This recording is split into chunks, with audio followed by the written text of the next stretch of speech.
in 1987, in a dusty classroom at Government Secondary School, Bamenda. Amina sat in row 3, seat 7.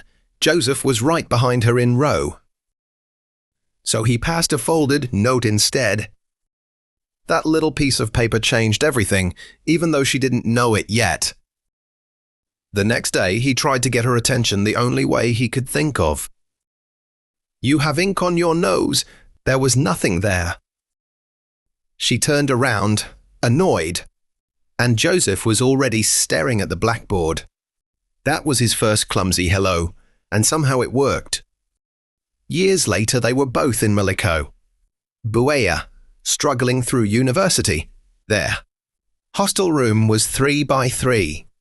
Meters with 1 bed and 1 lantern. Joseph would sleep on the floor with his jacket pulled over his feet, so Amina could use the bed to study. Money was so tight they'd share 1 puff-puff for dinner. Sitting on a bond wall at night.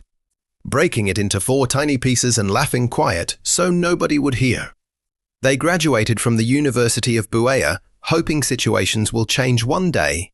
They had 2 degrees in their hands, 0 guarantees for what came next. Joseph and Amina never gave up. Then came Eliana, in 2000, born in Limb Hospital. That's where they knew what responsibility meant. The months that followed were hard math. Kitchen table covered with bills and school fees. Joseph and Amina with a calculator. Subtracting again and again, the numbers never added up, but somehow love did. Joseph started riding moto taxi at night in the rain through Buea roads. Tired eyes, doing extra shifts. Every franc he earned went straight to school fees.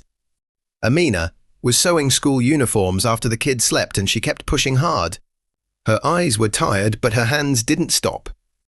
Dinner was always rice and beans at a small table. No meat. Amina would serve everyone. The kids still smiled. Love was overcoming lack every single day. They only fought once in 30 years. Joseph slammed his hand on the table and it shook. 5-year-old Eliana started crying.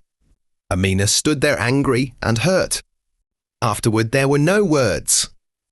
Amina just knelt down and washed Joseph's swollen feet from all the moto work. Silence said "I'm sorry" better than anything they could speak.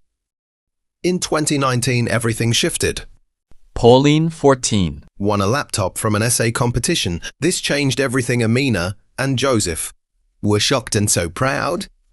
At night, Pauline would sit on that laptop, while the house slept using the neighbors' free Wi-Fi, books to study.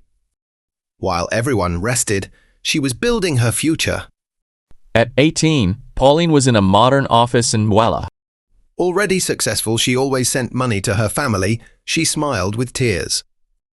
Years later, Amina and Joseph in their 50s stood in front of their house with a small garden in front. Eliana, Peter, and Pauline plus grandchildren were behind them, all smiling.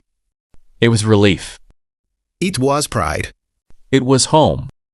They lived happily together